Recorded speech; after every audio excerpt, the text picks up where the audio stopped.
G'day and welcome to the GameDay Squad NRL Fantasy Show. I'm Dyl, that's Stu, and we are the Fantasy Bros. And we are excited to partner with GameDay Squad this NRL season to bring you all you need to know to succeed in GDS Rugby League in 2026. It is Wednesday. You know what that means. Teamless Tuesdays drop. We've got plenty to discuss, plenty of guns returning to help coaches out. So obviously, Tamari Martin, the big one for the Warriors fans, who is one in particular is Sif Kanga. He's already here nice and early. 5:49. Howdy. Let's get rowdy up the wires, baby. Definitely. We are top of the table and it is sitting pretty for us. Look, we've got lots to talk about. Multiple competitions are coming to an end. The GDS Cup, the Sunday Showdown, that $5,000 is almost won. The special comp as well as the prize card battles are heating up for both of us as well. So it's all happening in this penultimate regular season, round 26. We've got 2 to go, mate. It feels like just yesterday we were talking about the preseason and now we're here. Stu, welcome to the show. Let's go around the grounds. How did you go in round 25? Yeah, g'day Dyl. G'day everyone. Thanks for tuning in once again. Yeah, it definitely is all happening, and it was all happening for me last round. You can see there on screen a 3rd place in Challenger. It's a bit upset Monday morning. I think the bot on GDS Discord server had me at 4th, but I logged into the app and I somehow bumped up there to 3rd. So that was a nice little surprise. 8th in the under 24s, 10th in Champion, 14th in Classic. So all round a pretty handy week. I played a number of Roosters, obviously, in that game against the Tigers, expecting a far different result. But Sammy Walker, as my third half, still got the job done with 79 points. A pretty big second half for him and a few other boys there. Made a pretty poor score respectable, but pretty fortunate to have Sammy Walker there in most comps, and he went quite well. Yeah, nice. Look, I didn't go as well. I had the 17th in Champion, 22nd in Classic. I think I played too much of a straight bat, and it didn't quite help me too well. The one player that I did call out on the show last week was Tyron Wishart. He was named on the bench. And I said, just keep an eye out for the team lists because more than likely he's going to move into that half role outside of Cameron Munster. And he did just that. And he ended up with 90 GDS points. I think the second highest score of the round from any position. I think only Herbie Farnworth outscored him. So it was a pretty good shout there. I had him in one of my pod teams, but the problem with my pod teams each and every week is I get a couple of players right and then about 3 or 4 wrong as well. So it's just got to get the combination correct. But look, plenty of success there and plenty of success across other competitions as well. Yeah, absolutely. So everyone out there, make sure you're tuning into us each and every Wednesday night at 6 p.m. Not only have we got one more rugby league show next week, but we'll be straight into the NFL, the gridiron content as well. And boy, oh boy, that is heating up. You might have seen that the game has arrived on the desktop version. We're just waiting for an iOS update to push it on to the mobile version, and that'll hopefully happen by sort of the end of this week. So super exciting. Wednesday night, 6 p.m. Keep the schedules clear for that. But make sure you're tuning in because Dyl and I obviously continue to have plenty of success, and we want to continue that through into that gridiron season. Obviously, has PDN Dyl himself are having plenty of success over on the AFL side of things and the AFL women. You might touch on that quickly in a minute as well, Dyl, but I know that there were plenty of Fantasy Bros logos on the leaderboard after week 1 in that competition. So our Wednesday preview shows will stay pretty similar. We're going to preview who we think are the strongly considers. We'll talk about some potential point of differences, and we'll talk about some of the players that we're going to fade because their matchups or their stats are telling us that they're not a suitable start. We'll talk about the all-important start sits of the week, our consensus starter side. We'll talk about the under-24 competition. We'll talk about the Stats Lab primetime Thursday, Friday night competition as well and give those boys there a plug. And FantasyBros Sunday Showdown. Gee, there'll be some nervous coaches thinking about which players they're going to throw into their Sunday side. So if you haven't already, make sure you subscribe to us on all of our socials. We're on Spotify, Apple Podcasts, TikTok, Facebook, Insta, and we'll be continuing all of that content through the NFL season pretty shortly as well. Make sure you go follow. Just search at FantasyBros AU on all of those platforms to keep up to date. Yeah, definitely. Look, there's 2 rounds to go, but you can still jump into GameDay Squad at any point in time. That's the best thing about the platform is you don't have to start from the very beginning of the season. So if you still have not yet jumped into GameDay Squad, now's the perfect time. Simply download the app, visit GameDay Squad website, create your account, use the promo code FBRL26 if you want to get involved in rugby league. That's going to get you 3 9-player common packs. If you are watching this and you just heard about the NFL and the gridiron competition dropping, we do have a code now for that as well. It's FBGI26. So use that code, get you 3 9-player common packs for the NFL season as well. So that's for all of our new coaches. You can use either of our referral codes or any of your mates' referral codes, get even more packs, multitude of bronze, free starter packs as well to get you started. There's plenty of prizes still up for grabs across all of the competitions. You touched on AFL, and anyone on Discord would have seen, as well as on our Instagram, that, yep, the boys on the AFL side, Haz and Petty, had heaps of success, as did I. I ended up first for the season in the starter competition for AFL, which is ridiculous. Well done. It was all off the back of just the two of them and what they were putting out and me just following that. And yeah, you touched on AFLW as well. The boys have been having success there, and I'm currently sitting 6th in starter after 2 weeks there as well. Again, just following all of that insight from the boys. So look, plenty of cash, plenty of pack prizes up for grabs. We love it. Get involved, get your friends involved so that you can collect, coach, and compete as well. All right, mates, the formal stuff's over. Before we get into it, I probably should apologise. I feel a little bit under the weather. I've literally just returned to Brisbane. I think I got off the plane about 3:30 this afternoon, jumped straight into the prep for the show tonight. I've had a whirlwind of a week. I haven't seen too much footy, so you'll have to help me out with a few things that happened over the weekend. But let's jump into it. Let's talk through some of the hooker options that we have available this weekend. The big one there you'll see on screen, Jacob Little is obviously injured at the moment, so that might bring in a potential point of difference. But our strongly considered this week, Blake Brayley, Harry Grant, and then Appy Coruscant makes his way in. Talk to us about why you think Appy's going to be maybe your number one hooker this week. Yeah, I'm really considering it, but probably not in a like a challenger side where I'm currently first on leaderboard and just need to hang on to there because he does have a very low floor. But he's actually been the top scoring hooker through the past 3 games. Now, the Cowboys matchup isn't great on paper. They're only conceding sub 40 points, despite Appy averaging over 55 in his past 3. But look, he's picked up those kicking duties now. We expect him to have him this week after the injury to Adam Dewey, obviously, and Jock Madden couldn't kick a thing last game, and he effectively just gave Appy the tee and said, "Here you go, mate." And Appy kicked him pretty nicely. He kicked 2 goals there. So when you've got an 80-minute hooker kicking goals, that's pretty difficult to look past. And look, he does have a bit of a low floor. Only 3 games ago, he scored a pretty poor 28 through 81 minutes. Thanks to 3 missed tackles, 2 errors, 2 penalty conceded. He's always going to miss tackles. That's the thing, but he can rack them up as well. 59 tackles 2 matches ago against the Dragons for 71 points. No tries, no goals, nothing. Last weekend against the Roosters, really difficult matchup there. 47 tackles, had a nice 70 run meters. Still the 6 missed tackles, but the try and 2 goals meant he scored above 60 as well. So the hooker position has been pretty boring with Blake Brayley, Harry Grant. They've been pretty down on form.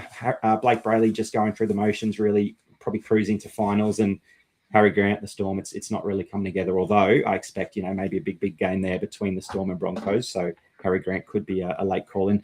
But yeah, the hooker position, pretty interesting this week. Where are you looking, mate?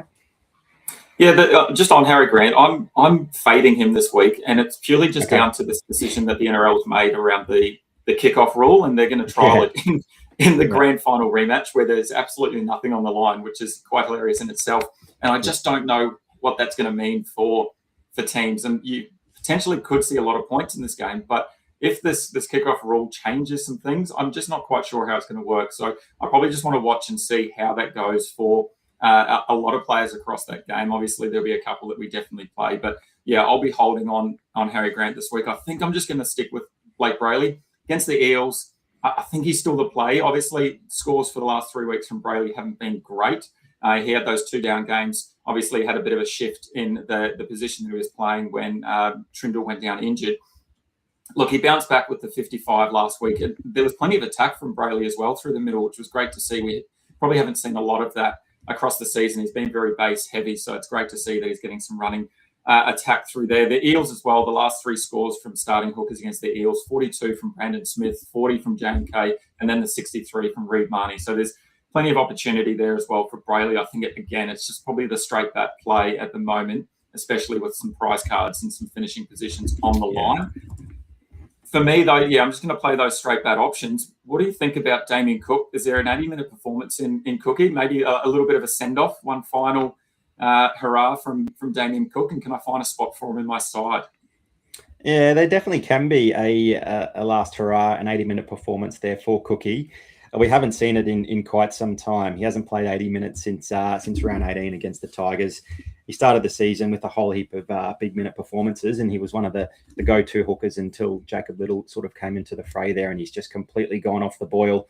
Hasn't gone above 50 since round 13. Connor Mulhisen has been named in the number 14 jersey, and that's the only sort of worry there. Cookie won't be at the club next season.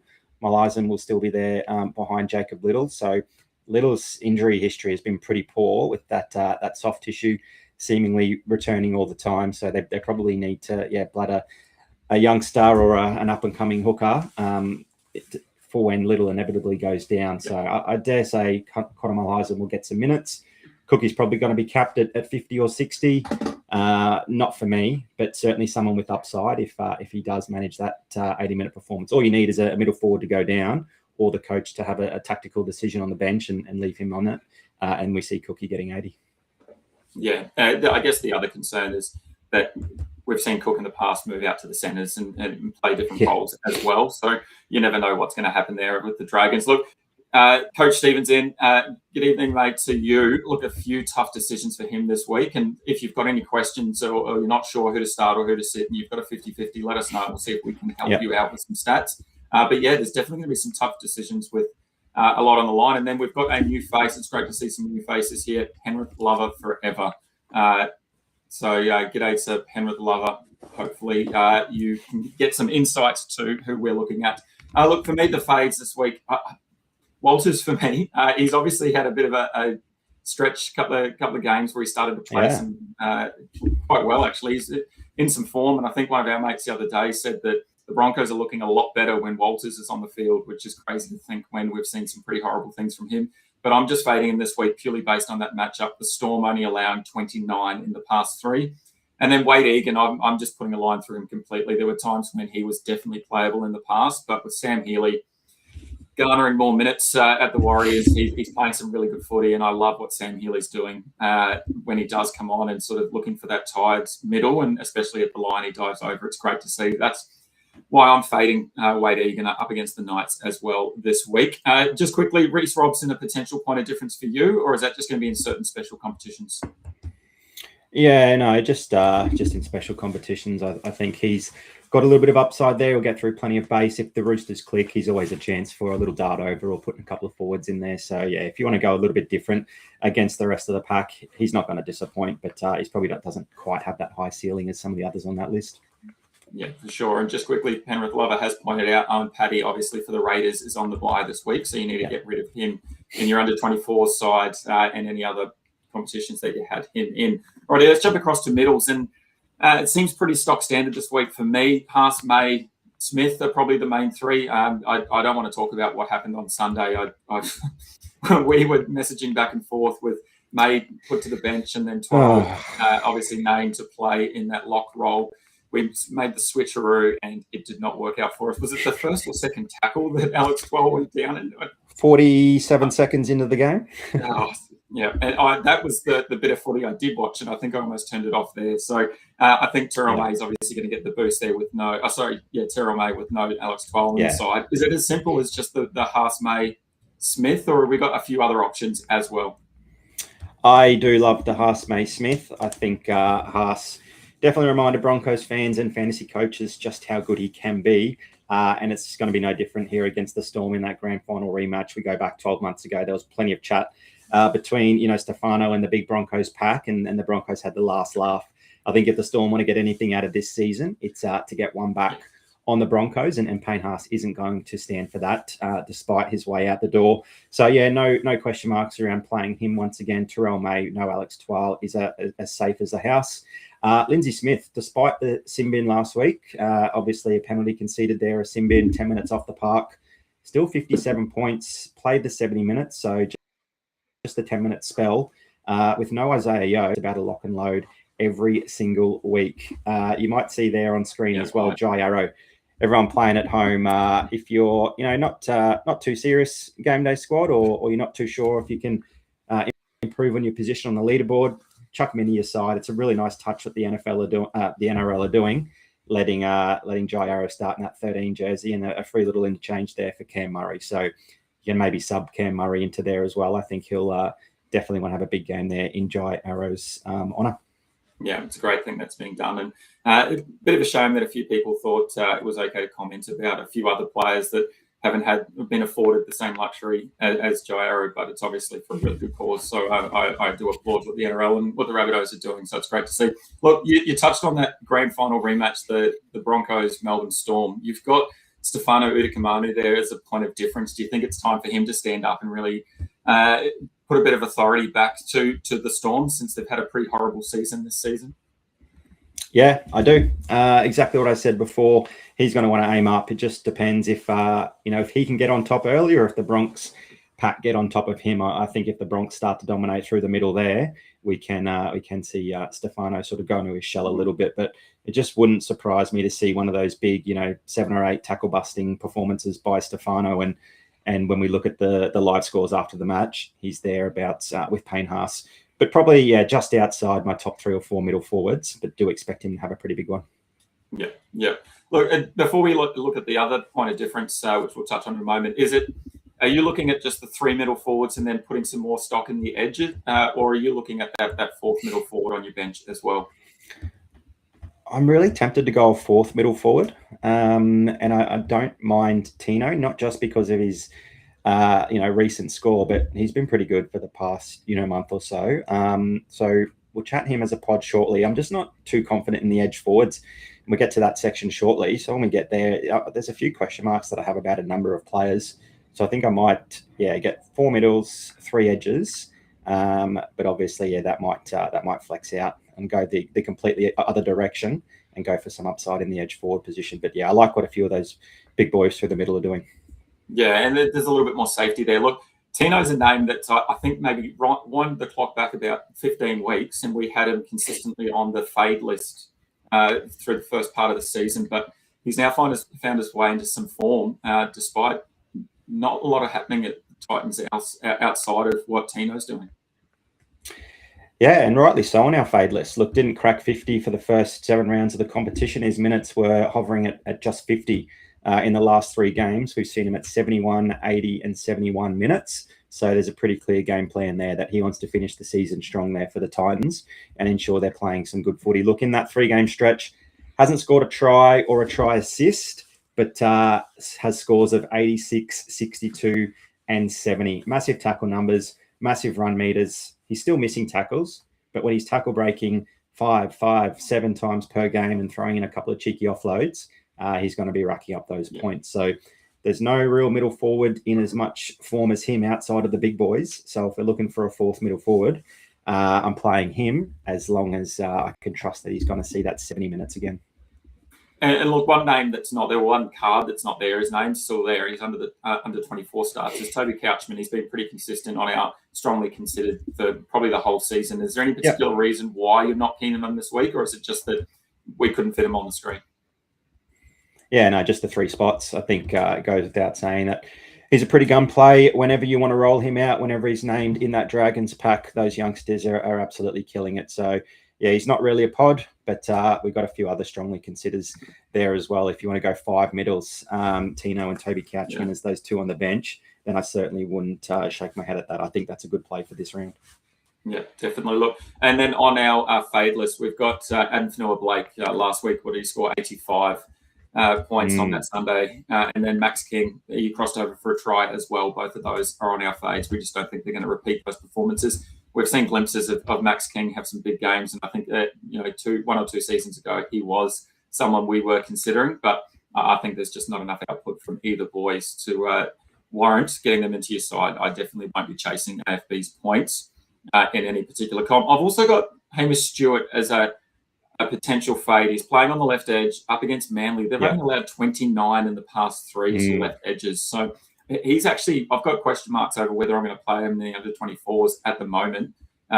It's probably just going to depend on what that makeup of that side looks by the time the first game kicks off tomorrow for me. But yeah, just some question marks over him. So keep an eye on that as well. Alrighty, let's jump into those edge forwards and let's have a look at some of the edge forwards that we're keen on. Strongly considered. Ryan Couchman is doing some good things. A little bit down the last couple of weeks though. Jacob Preston and Ola Kawasu have been stock standard now, strongly considered last few weeks. Are you still looking at Ryan Couchman, even though we haven't quite seen what we saw from him a few weeks ago.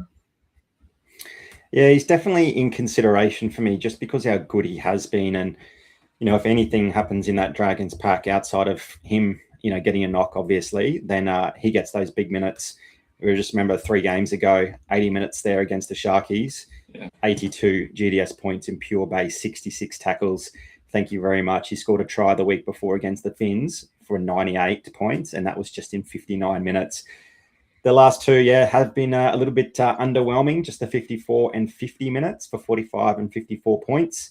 There's not a lot of, gas left in the tank, obviously, there for the Dragons. Not too much to play for now that their fate is, sealed. So, yeah, that's still a big question mark for me with Mulhausen on the bench and Cookie likely not getting 60. That just means the 3 middles or the 3 forward rotation there, which should mean big enough minutes for Couchman. I think if you want to go safe, Ryan Couchman is a great edge. If you want to look for a bit of extra upside, got a few other boys there on that list that could pay off instead. Yeah, and then on to the other 2. Look, Kamali last week was pretty disappointing, but I don't see any reason. I don't see any negativity out of that matchup there. And I think Kamali, based on what we've seen from him and the potential that he's got in terms of attacking stats, I think it's just an easy one to play him there. Jacob Preston, once again, he's scoring some pretty good numbers without too much attack. Up against the Panthers, is that any reason to potentially fade him? I know in the past we've sort of said that Panthers matchup across the majority of the park is quite tough, but is it still Jacob Preston over anyone else? Yeah, it is. And the Panthers matchup for that particular position on the field doesn't worry me one bit. We've seen a number of right edge back rows have plenty of success there, albeit against sort of Blaze Talangi, who won't be there. Jack Cole's, not much, or who is it? Jack Cogger. Not much better than Talangi anyway. There's always going to be a lot of direction, a lot of ball going that way. The lines that Preston runs off Galvin, who loves feeding him, mind you, is just so conducive to try scoring. And we've seen it time and time again. A lot of people probably are turned off by the Penrith matchup. And Penrith may roll over the Dogs, but the Dogs do have a pretty decent record against them in the past. They did get that win earlier on in the season, and that's when Jacob Preston had a bit of a field day.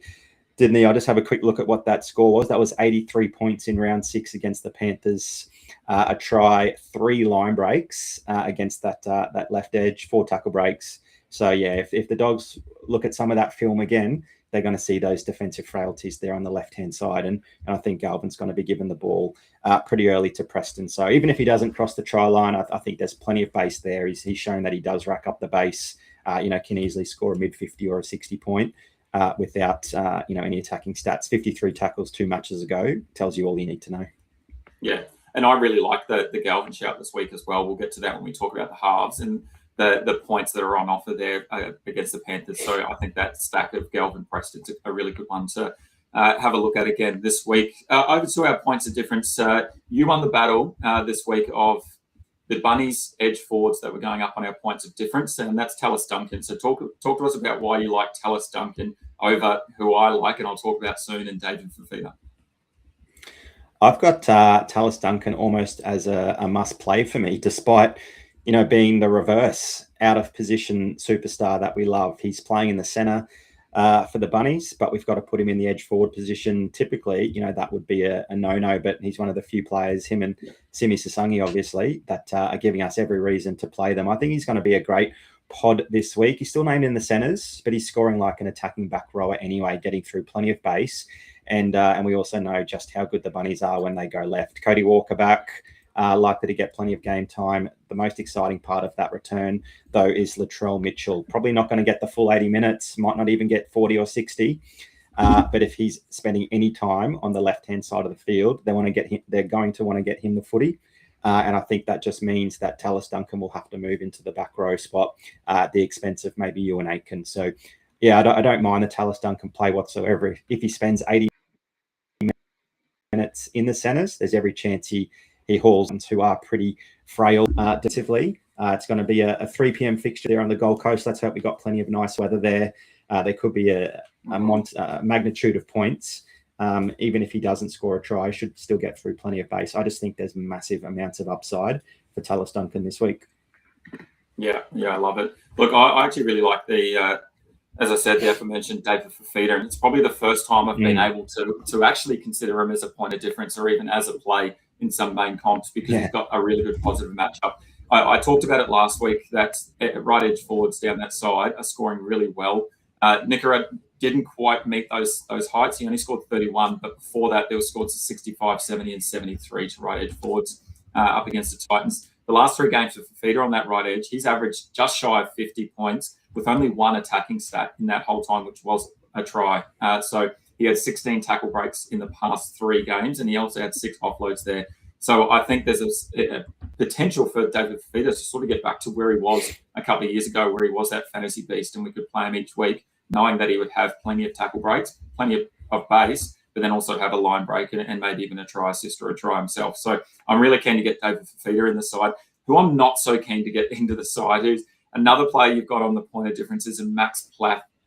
On the bench again, he was named to start last week, was moved to the bench. He still scored 68.4 GDS points.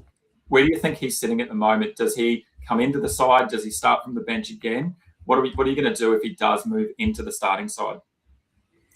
Yeah, I had him in my classic side last week because of the upside with him starting on the bench. Starting in the back row spot. Obviously moved to the bench, but I thought, well, he's still going to play some big minutes through the middle there, and the Eels are a little bit soft through the middle, so that certainly paid off there. Yeah, far less hesitant if he does go back to the bench. Obviously, the youngster there, Brian, forget his last name, but he was outstanding on that side of the field. I don't think he's going to have it his same way there against the Roosters, and I think Christian Wolf there might see that and maybe just make sure that he doesn't get thrown into the deep end against someone like the Roosters so early on in his career. So, yeah, look, if Maxi Platt does start on that edge, I love that because it probably just means he's going to move into the middle at some point when they get the youngster on the field. He's going to get through plenty of base on the edge anyway. We saw that in State of Origin. We know that the Dolphins are going to be doing plenty of defensive work there against the Roosters. So I see there plenty of base and always a little bit of upside there as well with the little body through the middle. He can throw an offload. He can tackle break. 4 tackle breaks in the last match there against the Eels. 6-3 matches ago against the Broncos. If there's any chance of an 80-minute Maxi Plath, sign me up. Yeah, and look, even off the bench, I think it's a potential play as well.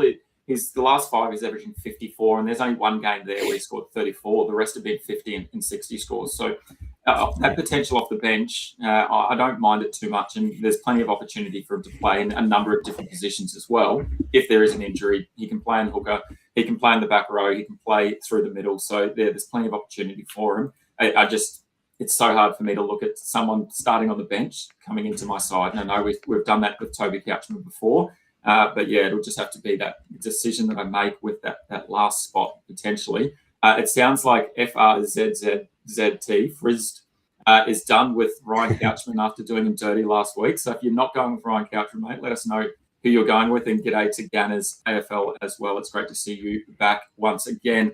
Look, on the fade list, we've got Ewan Aitken on the other side of the field. Obviously, with potential changes, he might move to the bench. We've seen that happen a few times. So you just keep an eye on that. It's probably someone that you want to fade. Neil Maluki as well. Pretty tough game there. It's probably a fade. I've got a couple more for you.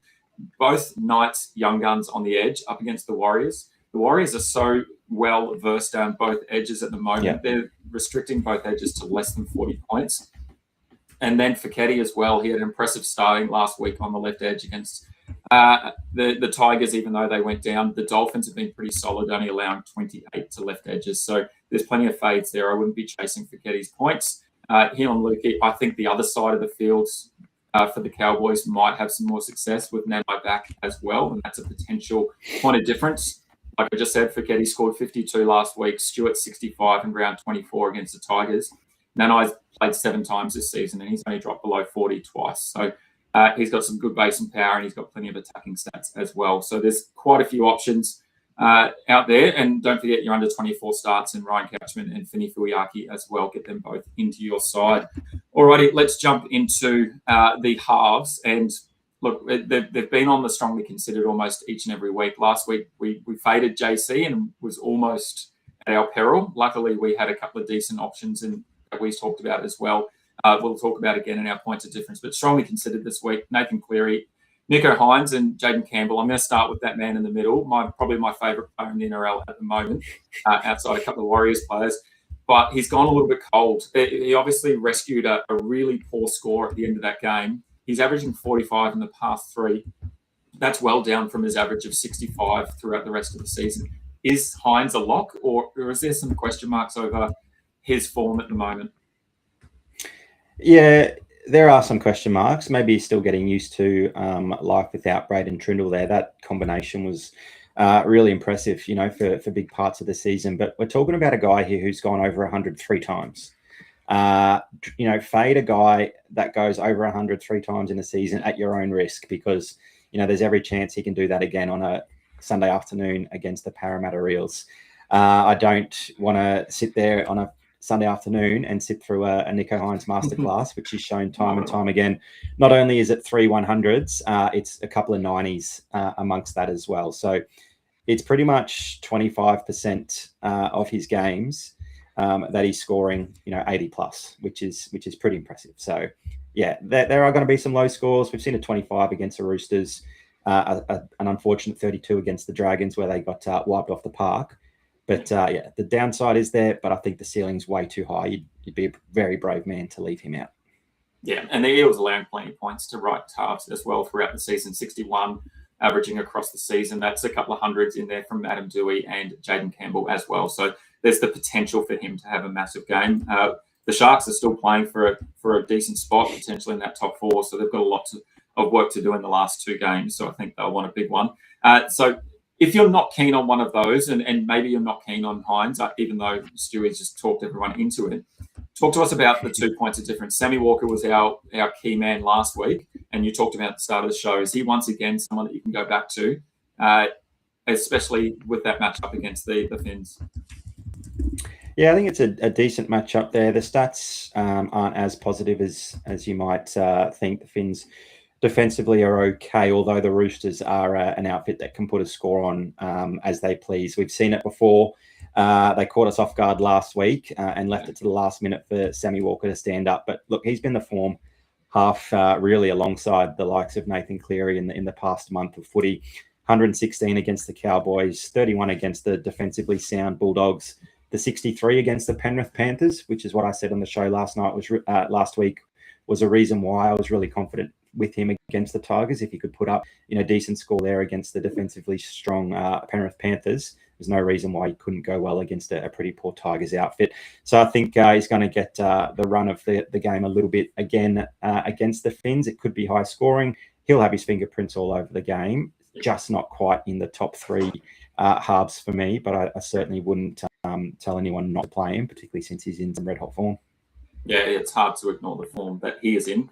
And crazy that game last week, the Roosters not getting up and the Tigers getting it done. Very interesting. And we had plenty of stocks on a few Roosters players, and fortunately for us, they got it done right at the end, as you said. Look, 2 players in particular that are returning from injury is Tommy Dearden at the Cowboys, but also Tamari Martin returning for the Warriors, which is a big boost considering we lost DWZ out on the wing as well. So it's great to see a couple of players coming back for the Warriors. Either of those 2 players on your radar, knowing that we don't really like returning players from injury in that first week anyway? Yeah, we don't. Take Tommy Dearden, for example, played all the way up to round 10, came back in round 20, still got through the 80 minutes, scored a try, 66 points, but then was out for a month and a bit.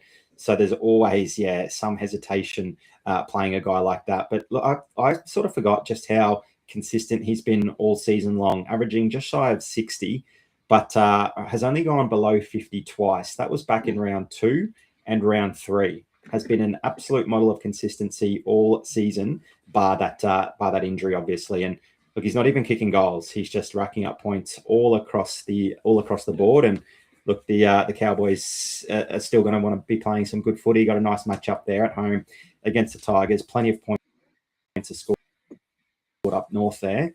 He's a massive chance that re-injury risk.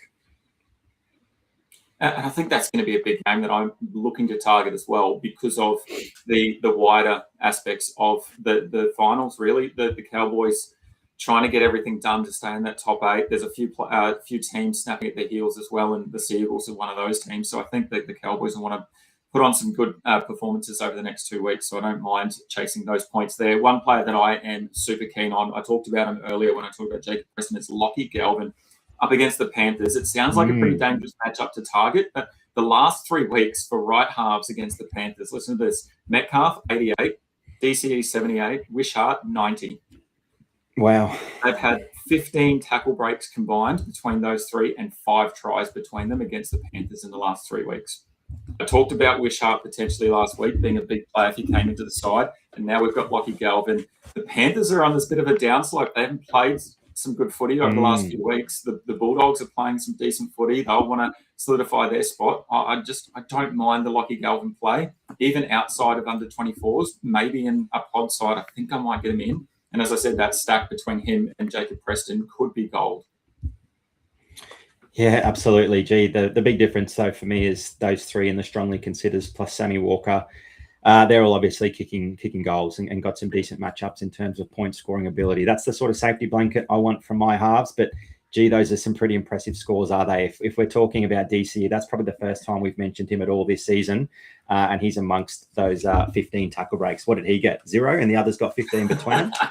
But, yeah, that's pretty impressive, isn't it? Gee, Lockie Galvin will definitely be getting some salary in my 24s if I can't find a spot for him in a classic or a champ song. Yeah, definitely. Look, and from hero to villain, I feel that in the fade list, we've got Tyron Wishart. He has been moved to the centres, and you're really off him this week because of that move. I just think it's just highlighting the fact that he's not playing in that half position where he gets his hands on the footy. He's such a damaging ball runner, makes, countless number of runs, and he's always pretty handy for a tackle break or an offload. We're just not going to see him with the same opportunity there. He's not going to have the same kick meters with Hughesy and money back there. So I just think, temper expectations with Wishart. He's been in an ideal position and match up in the previous few weeks. If you think you're chasing some of those big scores, it's going to be harder to come by in the centres. Not saying he can't get there. It's just not set up for him to succeed like it has been in the past.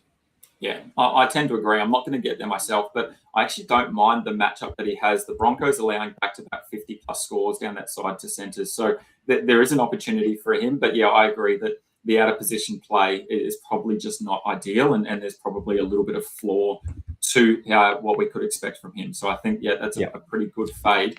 Is Qatar another fade just purely based on that matchup for you?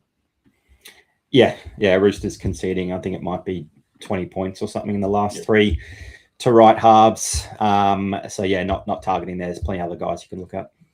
Yeah, and look, the other player that I'm fading, and potentially in the under 24s as well, is Fletcher Sharp up against the Warriors. The Warriors, they allowed Sammy Walker 47, but before that, man 0, and then Cole 30. So we know Sharp has had some pretty much a roller coaster of a season in terms of the scores. So he did have a pretty low score a couple of weeks ago. So we'll have to just wait and see how he goes there.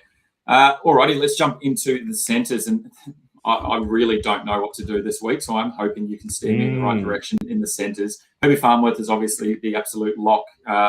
He's got a more difficult matchup, but I think he's matchup proof. We've seen some low scores from him, but he obviously busted out that 98 last week, so it's really hard to fade him. Outside of that, we've got Robert Toya up against him, and then Kale Ero on our strongly considered. Can you talk me into one of those 2 options? Yeah, the more I think about it, it's going to be Kale Ero. The Eels matchup on that side of the field is far more conducive to point scoring. We've got the Sunday afternoon game, hopefully in plenty of sunshine there. I think the Sharkies, while their defence hasn't been amazing, their attack's still clicking. And I think the Eels have given up about 60-odd points to left centres in the past 3 to 5 or past handful of matches. When we look at Bobby Toya, a great footballer, better than Kale Ero in terms of his form, better side when the Roosters are clicking. But that defensive matchup between Toya and Herbie Farnworth, those 2 are both not conceding many points to their opposite number. When we're pretty confident to play Herbie despite the matchup, for me, it's hard to play another guy that's got just as hard of a matchup, but doesn't quite have the track record as a Herbie Farnworth does. So look, Toya bailed us out last week with a couple of late nice runs and set up a few handy breaks there for Marky Mark and that sort of thing. But yeah, the more I look at that, the left side of the field for the Dolphins are keeping their opposition pretty quiet. So it's going to be KL Iro for me with the Eels matchup, and that looks like it's going to be pretty conducive to point scoring. Yeah, the Eels conceding 66 on average across the past three to left centres. So I think KL Iro is going to be one of those players that I will get into the side. There's also another player that we don't have up there, Tommy Chester. He's got a pretty decent matchup down there. The Tigers have allowed 59 to Toy last week, as we said, and 56 to Sully the week before. Both of them scored tries, so there's some opportunity for Tommy Chester. We know he can light it up as well, and as we've said, there should be plenty of points in that Cowboys-Tigers game. If you can't get to one of those three that we've just talked about, Herbie Farnworth, Robert Toya, or KL Iro, the 2 points of difference that we're pretty keen on as well is Campbell Graham and then Bradman Best. Talk to us about why Campbell Graham maybe for you might be in that third or fourth spot if we were going with that many centres. Yeah, really surprising, actually. He's been one of the highest averaging centres in the past 3 rounds when you filter past 3. So obviously, yeah, the Bunnies attack is clicking and he's playing on the right wing. We know that the Bunnies, are pretty dangerous on the left, but they're pretty handy there on the right too. And he's top of that centres list over the past 3 matches. So you definitely can't look away from that, definitely when he's in a little bit of form. And like I've said a few times already this evening, that Saturday 3 p.m. match against the Gold Coast Titans has 70 plus points written all over it between the two sides. And look, if we're expecting the Bunnies to score a few and Latrell Mitchell to play a role, there's every chance we can see both AJ and Campbell Graham on the other side of the field scoring well. For me, I just probably don't trust it. I can just see a 23-point game and everything goes left. But yeah, definitely can't ignore the fact that he has been scoring pretty well and he's every chance to repeat that again this weekend. Does it change if Latrell Mitchell does come into the side and plays in that left centre role where then you'd expect everything to go left? Does that then probably put a line through Campbell Graham? Yeah, spot on. I think if they do decide to play Latrell and run him out, they're not just going to play him to look good. They're going to want to get the ball into his hands and get him fit and get him having some contact and flicking that offload out the back to AJ. So yeah, a lot of the play is going to be centered around that. You would expect probably for maybe 30 minutes of the match, meaning we've got maybe a 50-minute solid performance from Campbell Graham before he can sort of just have a front row seat to watch everything go the opposite direction. Get paid to do not very much. Look, on our fade, we've got Stephen Crichton. Finally, he's moved to the fade list. I think we've had him on our pod for the last few weeks. Is it just purely that matchup, or is there something you're not liking about Stephen Crichton? Yeah, it is the matchup. I've sort of noticed that when he plays against some of those tougher teams, we don't see him taking the line on too much. He's a little bit more conservative. He's just got a really low floor, and we've seen a low floor from him in the past. So I think I remember seeing a comment on Discord maybe over the weekend that someone has played him for about combined 20 points across 2 matches, and the week that they sit him, he goes on a massive 68 or something like that. So yeah, that's why it's the Penrith Panthers. We know that they're susceptible on the right hand side of the field in terms of the Doggies attack. So I think that's the area of focus. The left hand side where Critter lines up, it's against Nathan Cleary. Not only does it mean harder for the Dogs to attack themselves, but Cleary is such a good footballer. They're going to direct a lot of traffic that way. There's every chance, Critter falls off a few tackles and that sort of thing as well. So, yeah, he's been good in the past, playing out of position. If there's one week I'm fading him, it's definitely against the Panthers. What I'm finding interesting, it's hard to sort of pinpoint when and where it happens, but him and Matty Burton sort of swap roles in defence quite a lot. He moves back out to that centre role and Burton plays one in. And they seem to do that quite a lot. And I don't know whether that is helping or hindering his defensive performance at the moment. So it'd be interesting to keep an eye on that and almost have a critter cam just to see how that goes in the last 2 games for the future. Look, Ganners is going with KL Iro, and I tend to agree that probably those stats are definitely going that way. One player that we're definitely not going with is Valentine Holmes, the opposite of a tackling machine. He's been falling off tackles at will all season. Another 15 in his past 3 that he's falling off. Is it purely just that demerits again? He obviously, as you said, the Dragons probably don't have a lot to play for. They've got an eye on the end of season plus an eye on the future in terms of next season. And Val Holmes is probably just not going to have much to muster over the last 2 weeks. Alrighty, let's Yeah, jump no, into exactly the right. wingers. Just And again, oh, sorry, mate. Let's jump into the wingers. And once again, for me, it's a one in terms of Suafalongo, and then I don't know where to go outside of this. So hopefully we've got some stats that can help everyone as well. But look, Sua's got that really strong matchup. The Broncos have given up 52 in the past 3 and 54 in the past 5 to fullbacks. And look, the past 3 fullbacks have crossed over for a combined 5 tries and a combined 13 tackle breaks. So I think Sua, irrespective of the positive matchup, he's a play each and every week in that winger spot. So where do I go next? We've got AJ and then Brian To'o as our strongly considers. We've got the points of difference of Tom Jenkins and another player that you're going to talk about in a moment in terms of Failolo. So where do you want to start, mate? Who's your second winger this week? We were talking off stream sort of just before we went to air, and you were certainly talking me into either of the Panthers wingers. So I'm pretty keen to hear what you've got in terms of what they have to offer. I don't love it, but I'm leaning towards AJ at the moment, and I just never really see him as a fantasy weapon. But you can't ignore some of the numbers that he's putting up recently, and particularly when he's in contention for that top try scorer record there against Tommy Jenkins. So we could probably expect both of them to have a big match. Obviously, with Latrell Mitchell likely returning, that just puts even more upside in AJ. Plus the Saturday 3 p.m. Gold Coast Titans. How many times do I need to talk about that match? It just looks like it's all set up for an AJ masterclass. Get this, 2 matches all season, he hasn't scored a try. And both of those matches were sort of around origin time, round 14, round 17. So you can probably expect things to be a little bit clunky.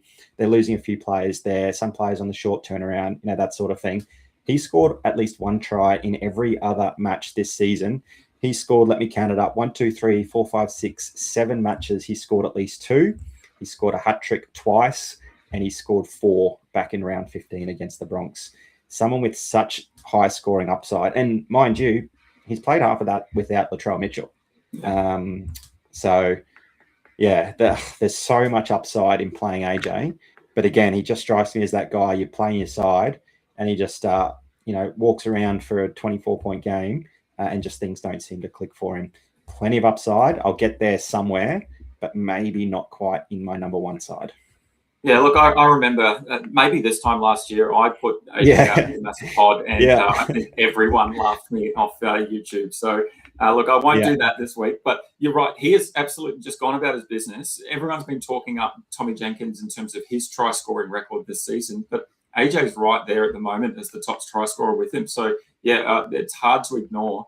And you're right, the moment Latrell comes back, a lot of that ball is going to go down the left, and I think there's going to be a lot happening for AJ in the last 2 matches, and potentially he might come out on top over Tom Jenkins as the highest try scorer. But let's talk about Jenkins and Bizza. I've got both of them there. They both have positive matchups against the Dogs, and I can only choose one of them, and I just don't know which way to go. And I think whichever way I do go, if I do play Jenkins, it's going to be Brian To'o that scores well. And if I do go To'o, it's going to be Jenkins that scores well. But look, the Dogs allowed right wingers in terms of Fine last week, 78 GDS points, and Campbell Graham the week before, 66 GDS points. That's with 3 tries between them. On the left side, the Dogs, very similar. They've allowed 54 on average the past 3.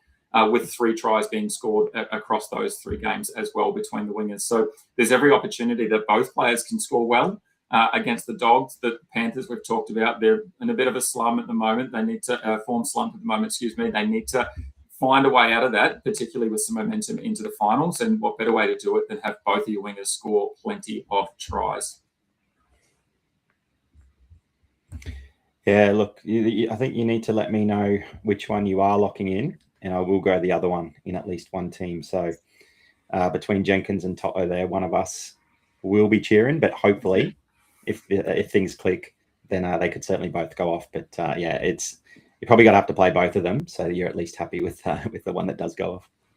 Yeah, there's potentially a bit of a pattern as well that we might be able to find between Jenkins and To'o. To'o obviously scored a few tries last week, Jenkins not so much, so maybe it's back the other way. So maybe I will lean Jenkins just because he's had a couple of down games as well, and we've seen Jenkins doesn't really have too many down games. He follows it up with a couple of tries to boot, so hopefully that might be the difference. Unless, of course, you can convince me of Clayton Failolo with his move to the number 6 for Manly. Tell us about why you think this is an absolute smash play for GDS. Yeah, that one sort of came out of the blue, didn't it? Obviously, the Seagulls without Lukey Brooks, Joey Walsh as well, and Fa'alalo just absolutely ducked to water, just about.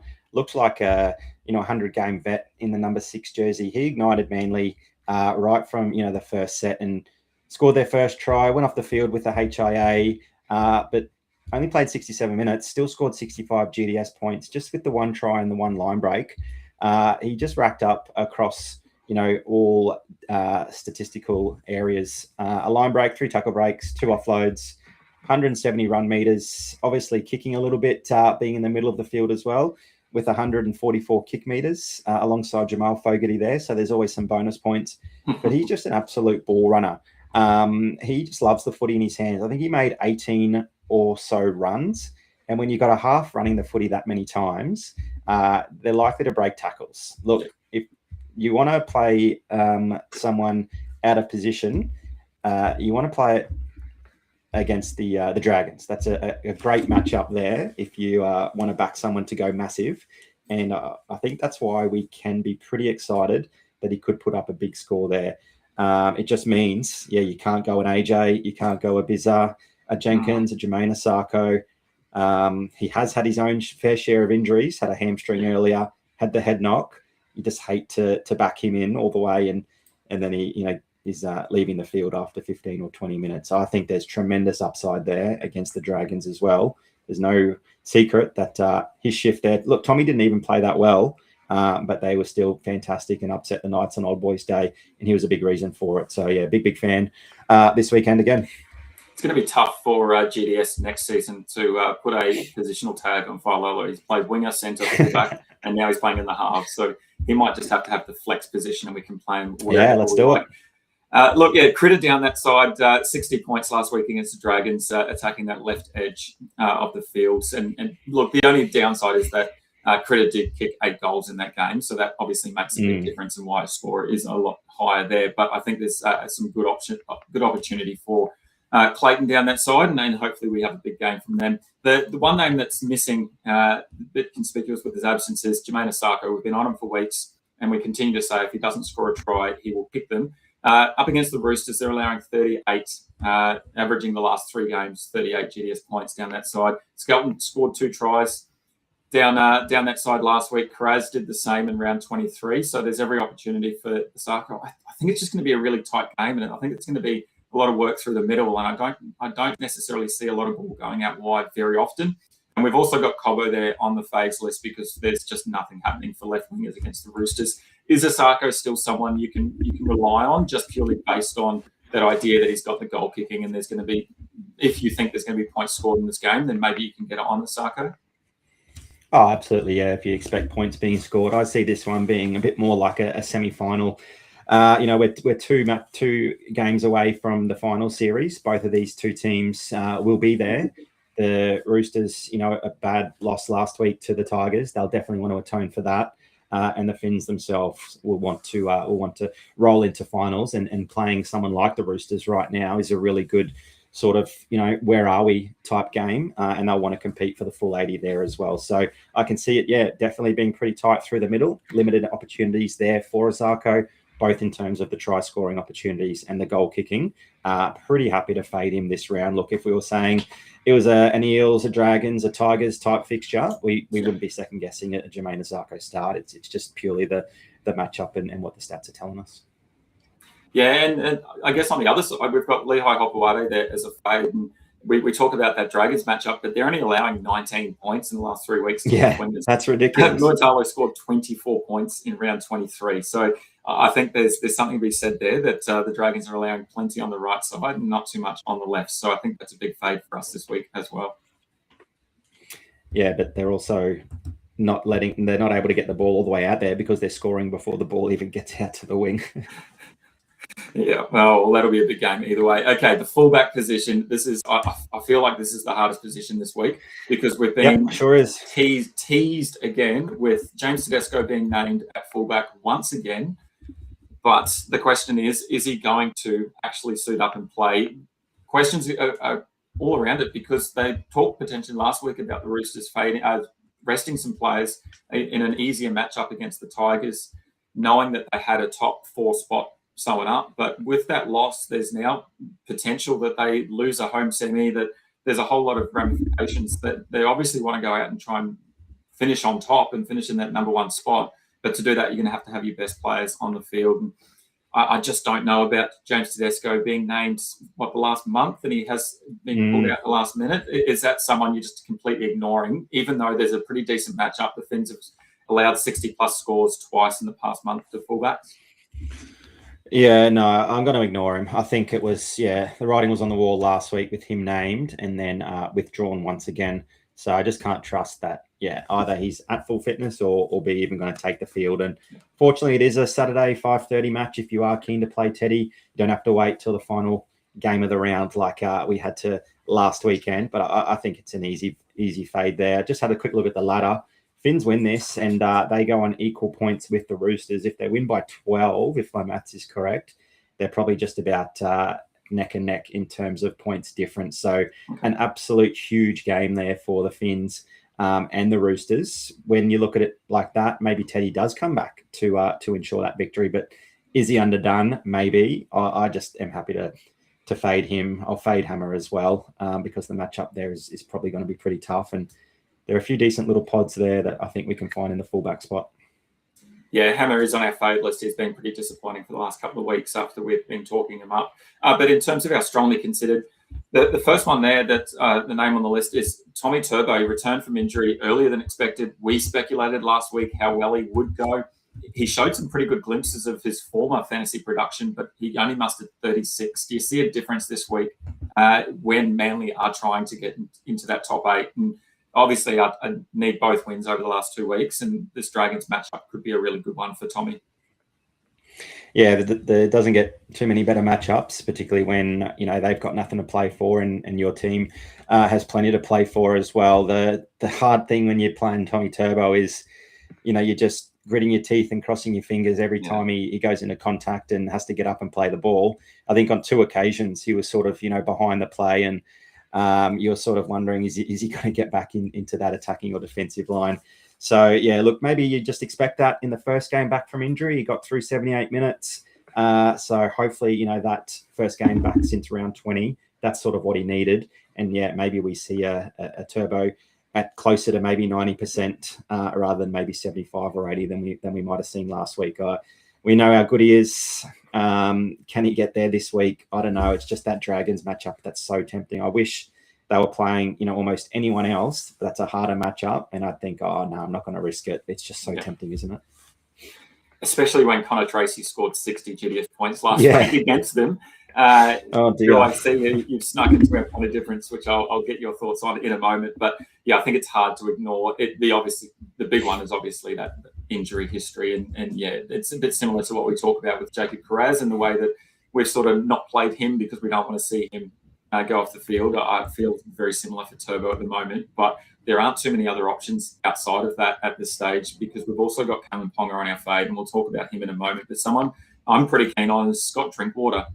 He's been pretty quiet the last few weeks, but look, despite losing in terms of the Roosters last week, Cody Ramsey put on almost 70 GDS points against the Tigers. The week prior as well, Daniel Atkinson, of all people, hit half a century against the Tigers in that fullback role. So, look, the Cowboys desperate for a win to stay in that top 8. They'll want to score plenty of points. Drinkwater with the kicking duties as well.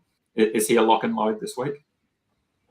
Yeah, he is. Yeah, I'm hoping he's going to be flying under the radar a little bit. Haven't really talked, too much Scotty Drinkwater in the past. So hopefully a few coaches might overlook that and go for the usual names like a KP, a James Tedesco, maybe a Hammer. I think there's every chance that he finishes in fullback, particularly with Tommy Dearden back in the side, and Scotty Drinkwater has the kicking tee as well, nailing them so much better than Jake Clifford, and that's just an extra string to the bow. Yeah, and look, it is something to say when people are putting their team together. A lot of people, I'm sure a lot of coaches will be averaging filtering by average score. And so when you do that, you've got players like Latrell Mitchell, Kalen Ponga, James Tedesco, Zil Edwards, who we'll talk about in a moment, Hammer, Keanu Kinney, and Iongi ahead of Drinkwater in terms of averages at this stage. So you've got to scroll quite a long way down to find him. So you're right, it could be a bit of a pod because he's probably just not at the forefront of everyone's minds. And of course, they probably aren't now that we've said him. But look, Dill Edwards is another player that's sort of gone by the wayside over the last couple of weeks, but he's got a pretty good matchup against the Dogs this week, allowing 50 in their past 3 games. The Dogs are to fullbacks. Is he someone that you're locking into your side as well, alongside Drinkwater and probably Turbo? No, far from a lock. Not confident really in Dill at all, but we know that he's an absolute weapon footballer. If things do click for the Panthers, and they probably will this close to finals, there's every chance that he is amongst the top scoring fullbacks. I think he's just someone we got to monitor. Play him if you're pretty confident in the Panthers going well. But if you're chasing some upside, a couple of those blokes on the pod list, I think have every chance to outscore him this week. Yeah, well, Matty P here, he is fading Turbo after being burnt by him too many times. He's not going to watch the game, but if he's fading Turbo, is he going to look at someone like Connor Tracy, who you've got over in our point of difference? Not necessarily, but just the fact that fullbacks against the Penrith Panthers, the last 5 matches, the best team to play against if you're a fullback is the Penrith Panthers, averaging 52.6 in the past 5 fullbacks are. 4 of those fullbacks have gone above 50 points. Sofa Alongo, CNK, Kale Weeks, Isaiah Iongi. It was just Cody Ramsey's 28, showcasing that there can be a bit of a floor game, but Cody Ramsey is a bit of that makeshift fullback there in Teddy's absence. It just seems to keep happening. Just when you think, I can't play this fullback, playing against the Panthers, put a line through him, and that's 1 try. Only CNK scored. Iongi, 63 points, no tries. For Alongo, 58 points, no tries. So I'm not saying Connor Tracy's in the same sort of, you can say his name in the same sort of breath as those blokes, but the numbers are there for a reason. And it wouldn't surprise if he, pumps out a nice sort of 50. Look, without any research, I'd love to know how many times Connor Tracy's gone back-to-back 60 GDS points in his career. I'll have to go and have a look. Look, the point of difference then for Matty P is going to be Tane Tuapiki. So talk to us about chasing last week's points. He scored 74.13 GDS points last week against the Rabbitohs. Do you think he's going to repeat that against the Knights this week? Yeah, I think he can. What was most impressive is obviously kicking the conversions, isn't it? We always talk about if you've got that extra string to your bow, then you're more likely to pump up that base. And the Warriors are clicking. The Warriors are incredible. And he is just linking up with that back line really, really nicely. Still not many try assists from the fullback position, but getting through plenty of tackle breaks, plenty of run meters. It was the 8 goals against the Rabbitohs. When you can add, 15 or 20 points onto a pretty solid base score, there's every chance that he can go big. Do we see him kicking again this weekend? I couldn't imagine Tamari Martin kicks goals on his return, does he? No, it's hard to say. The kicking tee has been thrown around a lot at the Warriors. So obviously Adam Pompey has had his fair share of kicks. He's not in the side at the moment. Tamari Martin coming back. CHT's even had a crack at it as well. So, it'd be great to see early signs. If we can see Tuapiki kicking goals, then I think I might bring him into my side. But as you touched on, look, he's averaging almost 5 tackle breaks a game, which is huge, as well as, over 100 running meters in every game that he's played almost this season, bar 1 against the Bulldogs, where he did have that injury. So there's plenty of opportunity for him, I think, as well, in terms of just base and power. That goal kicking potentially might be a big difference. Someone that's not going to be a big difference for is Kalen Ponga, who we have on our fade list. And look, I looked at the stats, and from a bird's eye view, I think the stats suggest the Warriors are a really tough matchup for fullback. But we go a little bit deeper, and look, the past 3, they're only allowed an average of 21. 27 from Dufty last week, who has been absolutely lighting it up the last few weeks. It's just a shame he's not available for selection in GDS. We'll put a line through Walsh's 5 the week before with going off with the injury, and then 30 from Jackson Edgar, the young bloke at the Panthers, who did score a try in that round 23. We go back to round 22. Kinney scored 50 against the Warriors. That was the last time there was a decent score on the Warriors. So it's not like it's a really difficult matchup. I think some of those players are not in the same vein as Ponga for sure, but it just feels like the wheels have fallen off this Knights team a little bit with obviously a few injuries. Kalen Ponga hasn't been in his best. and now they're heading over to North Auckland this weekend against the table-topping Warriors. Are there going to be any points for the Knights on offer, and is Callum Ponga even going to kick goals if they don't score any tries? Well, that's it. I think it's the trip over there. The Warriors are going well, so it's going to be a blackout in the stadium, isn't it? Everyone's going to be wearing Warriors jerseys. The Knights won't want to be there. They'll want to get back on the plane as soon as they can, back to their own home where they're comfortable. So it's going to be a get in and get out job for them. I think that's sort of where we can see Callum Ponga go missing if the forward pack is being monstered like we probably expect with how good the Wars pack is going. Ponga is always on the back foot there. Yeah, absolutely may get plenty of bomb defusals. Plenty of carries and that sort of thing. I just think the attacking upside is limited, both in terms of tries, try assists, and obviously in the kicking goals department as well. Yeah. And just quickly before we finish up, simple yes or no, or you can go a little bit deeper if you like. If Latrell is named to play in the starting side, is he straight into your team? Yeah, he'll be in one of them. Not my main one, but I'll put him in one. Love it. If he was going to fullback, I wouldn't mind it as well. The Titans allow him 54 to fullbacks. Obviously, he hasn't played there for a while, but that would be nice. Alrighty, that is our analysis. Let's jump straight into our Stats Lab Primetime Consensus 13. All thanks to the Stats Lab Primetime. Massive shout out to them for their ongoing support of the Fantasy Bros. All of the stats that you see are brought to you by the Stats Lab. So go and check them out, the statslab.app, and check out all those awesome tools that they have available. The player stats from every game, the matchup strength, sides of the field, the player comparisons, plenty of analysis tools to really help you dominate GameDay Squad. And again, we're getting down the pointy end. There's still $1,000 up for grabs in the last 2 rounds of the Stats Lab Primetime competition. So you can see our consensus team on screen. Look, we've gone with Harry Grant at the hooker role, Payne Haas and Udo Kamano up front with Lindsay Smith locking the scrum, Ola Kawatu and Ryan Couchman. We've talked about pretty much all 5 of those blokes already tonight. Nathan Cleary and Jamal Fogarty gets a run, and no doubt you'll play his red card in your team for sure. Oh, yeah. In the backs, in the centres, we've got Nick Meaney and Ruben Garrick. I think that's probably the first time we've mentioned Nick Meaney for a long time, I think, as well as probably Ruben Garrick. Tommy Travojevic gets a run at fullback, and then Failonga and Failalo and on the wing there for our Consensus 13. Let's jump into our Consensus 13 for the full round competition. And Api Coruscant won the spot at hooker. Terrell May and Payne Haas in the middles with Toby Couchman. Although we didn't go into detail about Toby Couchman, we still think he's going to have a really good game. And he's locking the scrum there. Jacob Preston and Couchman on the edges with Cleary and Hines in the halves. Centre, we've got Herbie Farnworth. I think we talked ourselves out of Toya, so we had him there originally, but I feel like we've probably replaced him with Kale Iro, which is awesome. We've also got Drinky filling that fullback role, and then AJ and Failonga on the wing. Unreal work. Alrighty, let's get into my favourite part of the evening. That is BroDown ShowDown. Let us look at the results, and there it is, a clean sweep, 3-0. It happened nice and early too, and it means that I have wrapped up this season. Thank you to everyone that's got involved once again, and those people that did comment my name, you were put into the wheel, and let's see who has won themselves a pack this week. It is Fantasy Stats, unreal work from Fantasy Stats. They comment each and every week. So congrats to Fantasy Stats. You have won yourself a 9-player rare pack. Let me just get that up on screen for you. Can you see that there, Stu?